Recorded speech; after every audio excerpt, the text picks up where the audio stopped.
Good day. My name is Jerome Jeffy George, and I study in Christopher University in MBA Fintech Section C. My roll number is 25 MFTC 21.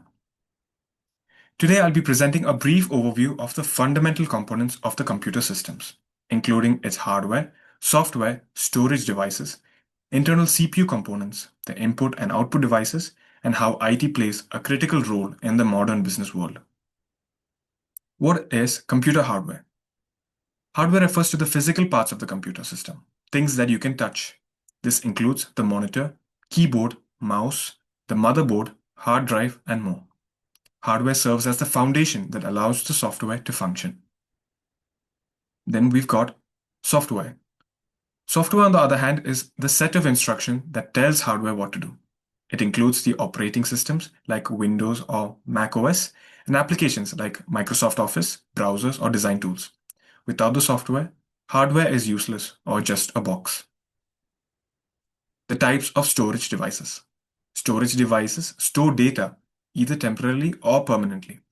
There are two main types, primary storage and secondary storage. The RAM is a primary storage, which is fast but temporary. The secondary storage is hard drives, SSDs, or USB flash drives used for long-term data storage. The cloud storage is also increasingly being used for off-site data access. We've got the internal components of a CPU. The central processing unit, or CPU, is the brain of the computer. The key internal components of the CPU include the control unit, which manages and directs operations, the arithmetic logic unit, performs calculations and logic. We've got registers that acts as fast storage locations for immediate data use, and the cache, temporary storage for frequently accessed data. The next topic is input devices. Input devices are used to send data into the computer. Common examples include the keyboard, mouse, scanner, microphone, and webcam. They allow the users to interact with the computer and provide it with data or commands. Output devices.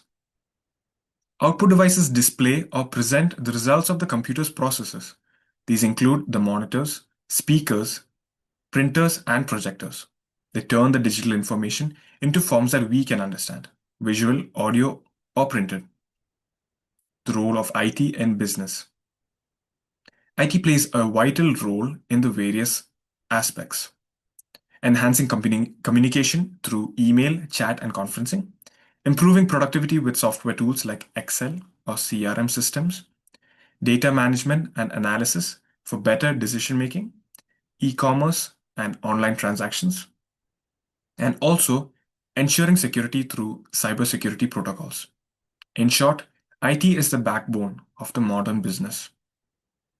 Next, we've got the computer booting process. What is booting? Booting is the process of starting a computer and loading the operating software into its memory. It's like waking up the computer and getting it ready for work. There are two types of booting, cold booting and warm booting. Cold booting takes place when the computer is turned off from a completely powered off state, that is, switched off. Warm booting is when the system is restarted without completely switching the system off. We've got the steps of the booting process. Step 1 is power on, that is power supply. Power supply sends electricity to all the components of the computer. Then the system performs a post, power on self-test. This checks if the hardware like RAM, keyboard, and storage devices are working properly. If something is wrong, you might hear beeps or see an error on the screen. Step 2 is BIOS or UEFI initialization. This is stored on the motherboard and is the first software to run. It contains instructions to start up the software and locate the operating software. BIOS stands for Basic Input-Output System, while UEFI is the newer version with more advanced features. Next, the bootloader takes over. After BIOS and UEFI finishes its job, it hands over control to the bootloader. This small program finds and loads the operating system, usually from your hard drive or SSD. For example, in Windows system, the bootloader is called the Windows Boot Manager. Step 4 is where the operating system loads. Now, the bootloader loads the kernel of the operating system into memory. The kernel is the core part of the OS. It manages the hardware, memory, and system processes. After this, the rest of the system files are loaded and the user interface appears, like the Windows desktop or the Mac OS screen. Step 5 is when it's ready for use. Finally, the system loads startup applications, drivers, and background processes. At this point, the computer is fully booted and ready for us to use. From pressing the power button to being ready to work, all of this happens in just a few seconds on modern machines. A small summary of the booting steps is: Step 1, power supply activates the hardware. Step 2, post checks the components of the computer. Step 3, BIOS or UEFI starts running.